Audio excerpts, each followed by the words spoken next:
Hoje a gente vai mergulhar aqui nos movimentos recentes e até um pouco opostos, né, de dois gigantes bancários.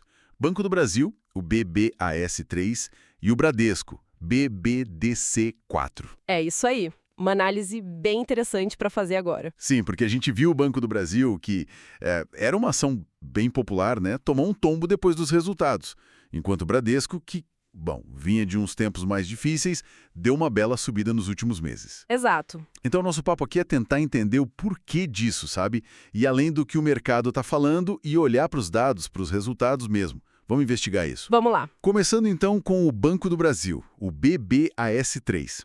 Quem acompanha lembra, né, do histórico recente de crescimento forte. Receita, lucro, tudo subindo bem. E dividendos também, né? Que acompanharam esse crescimento. Isso. Só que aí veio o resultado do primeiro trimestre de 2025 e, parece que jogou um balde de água fria no mercado. Ficou abaixo do que se esperava. Sim, e as ações sentiram bastante. Chegaram a cair mais de 12% num único dia. Foi pesado. Pesado mesmo. E quais foram os fatores para essa pressão toda? Olha, a gente identificou alguns pontos principais. Primeiro, o agronegócio. É um setor super importante para o BB, né? E 2024 foi um ano complicado para o agro. Ah, claro. Isso aumenta o risco de calote nos empréstimos. Exatamente. A inadimplência na carteira do agro subiu. E, além disso, teve o impacto da Resolução 4966 do Conselho Monetário Nacional. Ah, essa resolução nova? Isso, que começou a valer agora em 2025. Ela aperta as regras para reconhecer perdas em dívidas que já estão bem atrasadas, sabe? Aquelas do estágio 3, com mais de 90 dias sem pagar nem os juros. E o Banco do Brasil tinha muito disso na carteira. Tinha um volume bem relevante, sim, coisa de uns 86 bilhões de reais nessa situação, e isso bateu direto na receita do banco. Imagino. Caiu quanto? A gente viu uma queda trimestral de mais de 10% e no ano mais de 7%. E não foi só no agro, tá? A inadimplência geral do banco também subiu nos últimos semestres. Entendi. E aí o mercado reagiu como? Bom, essa combinação de fatores levou muita casa de análise a mudar a recomendação, né? O que era compra virou venda para a BBAS3 em vários relatórios. Um cenário que, digamos, azedou um pouco para o Banco do Brasil. Mas olha que curioso. Enquanto isso acontecia, o Bradesco, BBDC4, parecia ir na contramão, né? Exatamente. Aqui é onde fica bem interessante. O Bradesco teve uma performance espetacular em 2025 até agora. Ação subindo mais de 42%. Uau! 42%? É bastante coisa. E muito disso veio na esteira dos resultados do primeiro trimestre, que vieram acima do esperado. Criou-se um certo otimismo, sabe? Tipo, será que os dias ruins ficaram para trás? E os números recentes da empresa, eles confirmam essa melhora? De acordo com as informações que eles divulgaram, sim. O lucro do primeiro trimestre, por exemplo, subiu quase 90%. E o lucro de 2024 já tinha sido 20% maior que o do ano anterior. E a rentabilidade? E mostrou recuperação. Chegou perto ali dos 14%. A margem financeira com os clientes também melhorou bem, mais de 15% na comparação anual. E os riscos? Como ficou a questão da inadimplência das provisões para devedores duvidosos, a PDD? Então, aí também vieram notícias boas. A PDD ficou estável. Isso geralmente indica que o banco está conseguindo controlar melhor o risco, né? Faz sentido. E a inadimplência geral caiu. Estava perto de 5%, foi para 4,1%. Uma melhora considerável.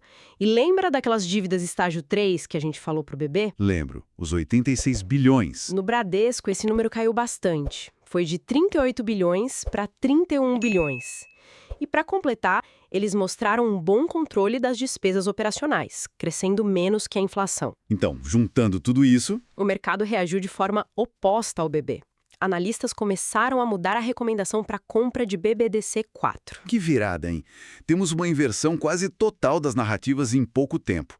O otimismo com um vira pessimismo e o pessimismo com o outro vira otimismo.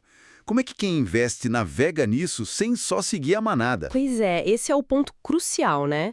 O que é fascinante aqui é justamente o perigo de só reagir ao humor do mercado. Se você faz isso, o risco é vender na baixa e comprar na alta. O clássico erro. Exato. O ideal é ter uma estratégia de investimento muito clara, com critérios objetivos. A pergunta-chave nesses momentos deveria ser: peraí, a minha tese original para esse ativo mudou por causa desses números recentes? Boa pergunta. E como isso funcionaria na prática? Se a gente pegasse, sei lá, uma estratégia focada em dividendos, por exemplo, daria para analisar friamente com base nisso? Daria sim. A gente pode até simular aqui, mas claro, lembrando sempre que isso aqui não é recomendação nenhuma, né? São um exercício. Com certeza. Poderíamos definir alguns critérios. Por exemplo, a empresa tem lucros crescentes nos últimos 3 anos, o payout, que é quanto do lucro vira dividendo, é consistente, a média de dividendos pagos nos últimos 3 anos foi boa e o dividend yield atual está atrativo. Ok. Critérios claros. E aplicando ao Banco do Brasil, BBAS3. Olha, para o BBAS3, o dividend yield atual está na casa dos 12%, é alto. O PVP, que é o preço sobre valor patrimonial, está perto de 0,7%. Considerado baixo, né? Indica que o mercado está pagando menos pelo valor contável. O payout está alto também, uns 80%, e apesar desse tropeço no trimestre, o lucro anual de 2024 foi recorde, quase 38 bilhões. Então, a trajetória dos últimos anos fechados é de lucro crescente. E a média de dividendos pagos recentemente também foi alta, mais de 10% ao ano. Então, por esses critérios específicos de dividendo, BBAS3 ainda atenderia, nesse momento. Agora vamos para o Bradesco, BBDC4. certo. O dividend yield está mais baixo, perto de 8%. O PVP está mais perto de 1, ou seja, o preço está mais alinhado ao valor contável. O payout é mais controlado, não tão alto quanto o do BB. Ok. E o lucro? Aí é que pega. Se a gente olhar o lucro líquido dos últimos 3 anos fechados, a gente vê que teve uma queda em relação a 2022. Então, naquele critério específico de lucros consistentemente crescentes nos últimos 3 anos, o Bradesco agora não se encaixaria. Entendi. Quer dizer, essa abordagem mais sistemática, com critérios definidos antes, ajuda a tirar o ruído do momento, né? Ajuda a ver se a tese de longo prazo ainda faz sentido ou não, apesar da volatilidade. Exatamente. Dá mais clareza, ajuda a tomar decisões mais racionais e menos baseadas na emoção do dia, sabe? E para a gente fechar, eu queria deixar uma provocação no ar, uma reflexão. Manda. Além desses resultados de trimestre, além do dividendo do próximo ano, quais são aqueles fatores mais estruturais, de longo prazo mesmo, que podem realmente diferenciar o futuro desses dois bancões?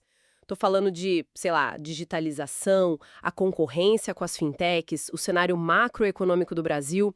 O que realmente vai pesar mais lá na frente? Fica aí para a gente pensar. Excelente ponto para reflexão final. Não esqueça de curtir e se inscrever para acompanhar mais conteúdos como esse. Esse estudo não constitui nenhum serviço de análise ou recomendação. Este é o mercado de renda variável, bolsa de valores, onde o risco é inerente. Toda e qualquer decisão é de cada investidor. Um abraço e até a próxima.